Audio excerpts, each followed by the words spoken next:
வலைக்கம் வரஹ்மத்துல்லாஹி வபரகாத்துஹு.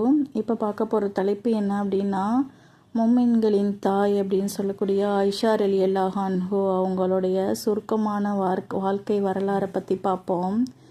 நபி ஸல்லல்லாஹு அலைஹி வஸல்லம் அவங்க நெருங்கிய தோழர், ஆண்களின் இஸ்லாத்தை ஏற்ற முதல் ஷஹாபி அபுபக்கர் சித்திக் ரலியல்லாஹு அவங்களுடைய சொர்க்கவாசியான உம்மு ரூமான் ரலியல்லாஹு அவர்களுக்கும் மகளாக பிறந்தவங்க தான் ஆயிஷா ரலியல்லாஹு அன்ஹு. இவங்க உடன் பிறந்தோர் பார்த்திங்கன்னா 3 சகோதரர்கள், ஒரு சகோதரி. மக்காவில் அன்னை கதிஜா ரலியல்லாஹு அவங்களோட வாழ்ந்து வந்த நபி அவர்கள் இருக்கும் வரை வேறு யாரையும் நிக்கா செய்யவில்லை. பின்பு கதிஜா ரலியல்லாஹு அவர்கள் மரணித்ததுக்கப்புறம் நபி ஸல்லல்லாஹு அலைஹி வஸல்லம் அவர்கள் அன்னை சௌதா ரலியல்லாஹு அவங்கள மறுமணம் செஞ்சு கொண்டாங்க. அதுக்கப்புறம் சில காலம் போனதுக்கப்புறம் மதீனாவிற்கு ஹிஜ்ராத் செய்ய வந்தாங்க. அப்போது தான் அன்னை ஆயிஷா ரலியல்லாஹு அவங்களை நபித்துவத்தின் 16 ஆண்டு ஷவ்வால் மாதத்தில் நபி அவர்கள் திருமணம் செஞ்சு கொண்டாங்க. நபி ஸல்லல்லாஹு அலைஹி வஸல்லம் அவங்க மனைவிகளில் ஆயிஷா ரலியல்லாஹு அவர்கள் மட்டும்தான் கன்னிப்பெண். மற்ற மனைவிகள் எல்லாமே பார்த்தீங்க அப்படின்னா மறுமணம் செஞ்சவங்களே தான். அன்னை அவர்களை நிக்கா செய்யும் போது முன்பே ஜிப்ராயில் அவர்கள் நபி ஸல்லல்லாஹு அலைஹி வஸல்லம் அவர்களின் கனவில் ஆயிஷா ரலியல்லாஹு அவர்களை காட்டி, இவர் உங்களுக்கு இம்மையிலும் மறுமையிலும் சொர்க்கத்திலும் மனைவியாக இருப்பாங்க அப்படின்னு கூறியுள்ளாங்க.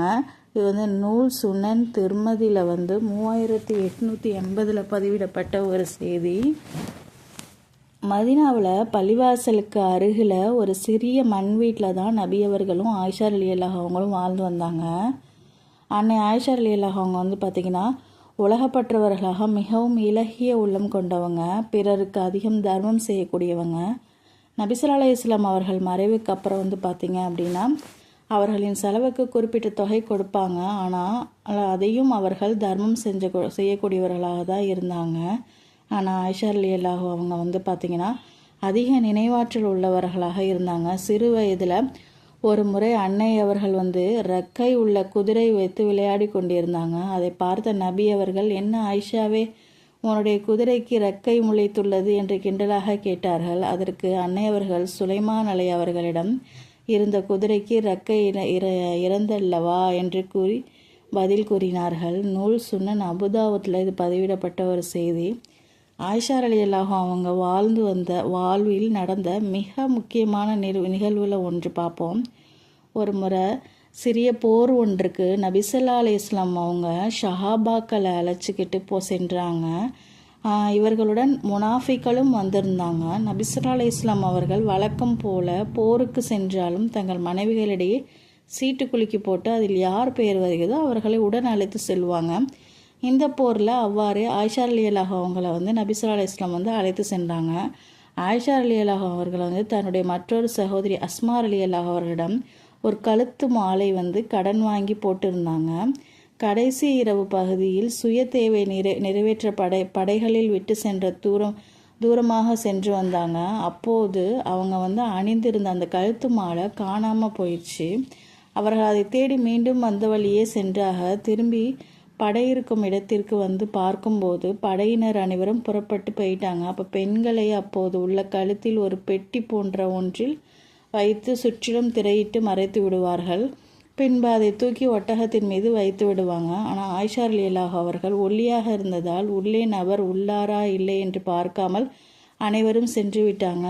விட்டு சென்றவர்கள் மீண்டும் தேடி வருவார்கள் என்று அதே இடத்தில் அமர்ந்திருந்தாங்க. ஆயிஷா ரலியல்லாஹு அவங்க படை சென்றதுக்கு பிறகு ஏதேனும் பொருள் படை தங்கிய இடத்தில் விட்டு சென்றிருக்கும் என்று எப்போதும் ஒரு நபரை படை இருந்த இடத்திற்கு அனுப்பி பார்த்து வர சொல்லுவார்கள். அவ்வாறே அந்த நேரத்தில் ஷவான் ரலியல்லாஹு அவங்க வராங்க. அப்போ அவர்கள் பார்த்தபோது ஆயிஷா ரலியல்லாஹு அவங்கள்ட்ட ஹிஜாப் அணிந்து முகத்தை மறைத்த நிலையில் அசதியில் உறங்கிவிட்டார்கள்.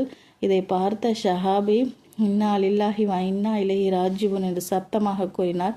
இதை கேட்ட ஆயிஷா ரலியல்லாஹு அவர்கள் விழித்து விட்டார்கள். பின்பு அவர் ஒட்டகத்தை அவர்கள் பக்கம் அமர வைக்க ஆயிஷா ரலியல்லாஹு அவர்கள் அதில் ஏறி கொண்டார்கள். பின்பு அந்த ஷஹாபி ஒட்டகத்தின் கயிற்றை பிடித்து கொண்டு படைகள் இருக்கும் இடத்திற்கு வந்துவிட்டாங்க.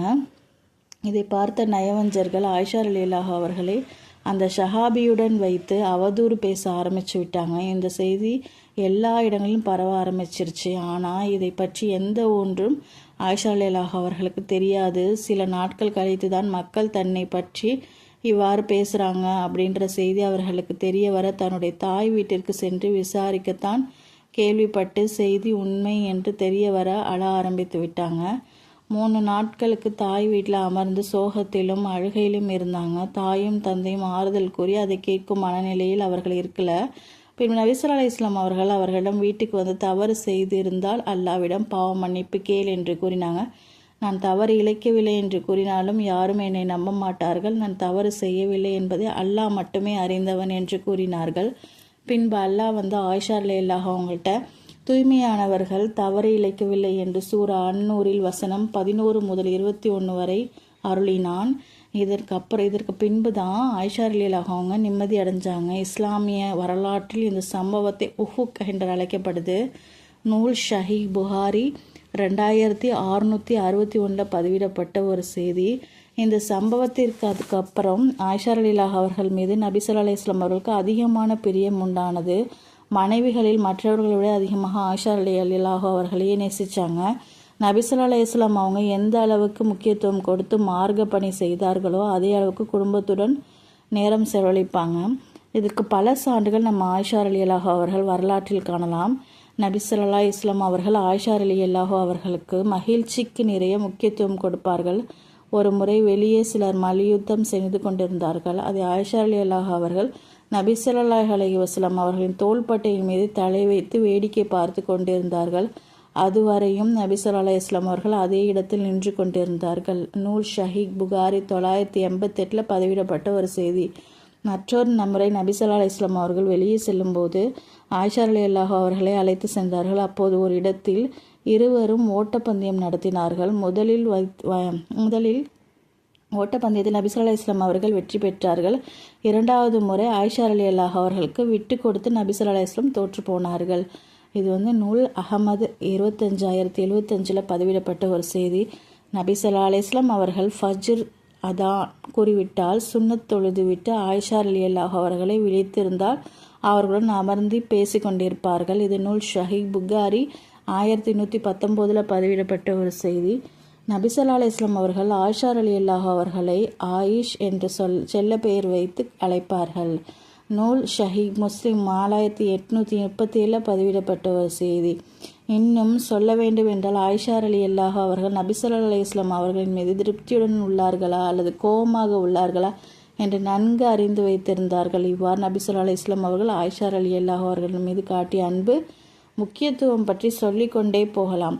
நூல் ஷஹீஹ் முஸ்லிமில் பதிவிடப்பட்ட ஒரு செய்தி.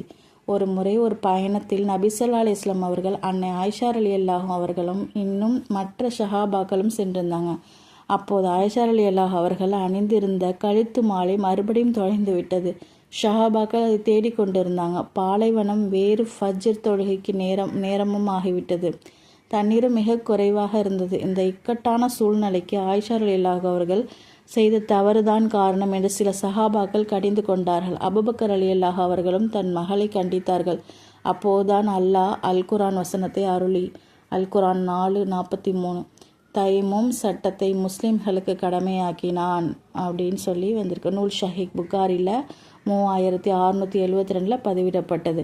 ஜிப்ராயில் அலை அவர்கள் மனித உருவத்தில் நபி ஸல்லல்லாஹு அலைஹி வஸல்லம் அவர்களை பார்க்க வந்தார்கள். அப்போது ஜிப்ராயில் அலை அவர்கள் ஆயிஷா ரலியல்லாஹு அவர்களை பார்த்தார்கள். பின்பு நபி ஸல்லல்லாஹு அலைஹி வஸல்லம் அவரிடம் இந்த நபர் யார் என்று விசாரிக்கும் போது நபி ஸல்லல்லாஹு அலைஹி வஸல்லம் ஆச்சரியத்துடன் உங்கள் கண்களுக்கு அந்த மனிதர் தெரிந்தாரா என்று கேட்டுவிட்டு அவர்தான் ஜிப்ரேல் அலை என்று கூறினார்கள். இவ்வாறு 2 முறை நடந்துள்ளது. இது நூல் ஷஹீஹ் புகாரில் 6602 பதிவிடப்பட்ட ஒரு செய்தி. ஆயிஷா ரலியல்லாஹு அவர்கள் சிறந்த ஹதீஸ் அறிவிப்பாளர்களாக வரலாற்றில் இருந்திருக்கிறாங்க. மேலும் சிறந்த கல்வி ஞானம் உள்ளவர்களாகவும் இருந்திருக்காங்க. இதனால்தான் பல மூத்த ஷஹாபாக்கள் கூட அன்னையிடம் வந்து மார்க்கம் குறித்து சந்தேகங்கள் கேட்டுட்டு இருந்திருக்காங்க. அன்னையவர்கள் பார்த்தீங்கன்னா நபி ஸல்லல்லாஹு அலைஹி வஸல்லம் அவர்கள் தனிப்பட்ட வாழ்க்கை முறை, குடும்பவியல், சொத்துரிமை சட்டம், வாரிசுரிமை சட்டம், தூய்மை சட்டம் குறித்து நன்கு அறிந்து வைத்திருந்தாங்க. அதிகம் ஹதீஸ் அறிவிக்கும் அறிவிப்பாளர்களில் இவரும் ஒருவராக இருந்தாங்க. அன்னையவர்களின் மொத்தம் 2210 ஹதீஸுகள் அறிவிப்பு செஞ்சுருக்கிறாங்க. இமாம் தஹபி ரஹ்மான் அவர்கள் வந்து சொல்லியிருக்காங்க, மற்ற ஷஹாபி பெண்களை காட்டிலும் அன்னை ஆயிஷா ரலியல்லாஹு அவர்கள் கல்வி ஞானத்தில் சிறந்து விளங்கியிருக்கிறாங்க அப்படின்னு. ஆயிஷா ரலியல்லாஹு அவர்களுக்கு ஜிப்ராயில் அலை அவர்கள் நபி ஸல்லல்லாஹு அலைஹி வஸல்லம் அவர்களுக்கு மூலமாக சலாம் கூறியுள்ளார்கள். அதற்கு அன்னை அவர்களும் பதில் சலாம் கூறினார்கள். இது முஸ்லீமில் பதிவிடப்பட்ட செய்தி. நபி ஸல்லல்லாஹு அலைஹி வஸல்லம் அவர்கள் கடைசி காலத்தில் உடல் நலமற்று இருக்கும்போது ஆயிஷா ரலியல்லாஹு அவர்கள் வீட்டில் இருக்கவே ஆசைப்பட்டார்கள். அன்னை அவர்கள் நபி ஸல்லல்லாஹு அலைஹி வஸல்லம் அவர்களுக்கு ஓதிவிடவும் மிஸ்வாக் கொண்டு பல் துலக்கும் செய்தார்கள். ஆயிஷா ரலியல்லாஹு அவர்கள் நெஞ்சின் மீது சாய்ந்திருந்தவாறே நபி ஸல்லல்லாஹு அலைஹி வஸல்லம் அவர்கள் மரணித்தார்கள். சுப்ஹான் அல்லாஹ். ஆயிஷா ரலியல்லாஹு அவர்கள் வீட்டிலேயே நபி ஸல்லல்லாஹு அலைஹி வஸல்லம் அவர்கள் அடக்கம் செய்யப்பட்டார்கள். அப்போது அன்னை அவருக்கு 18 வயது தான் ஆகியது. நூல் ஷஹீஹ் முஸ்லிம் 2780 பதிவிடப்பட்ட ஒரு செய்தி.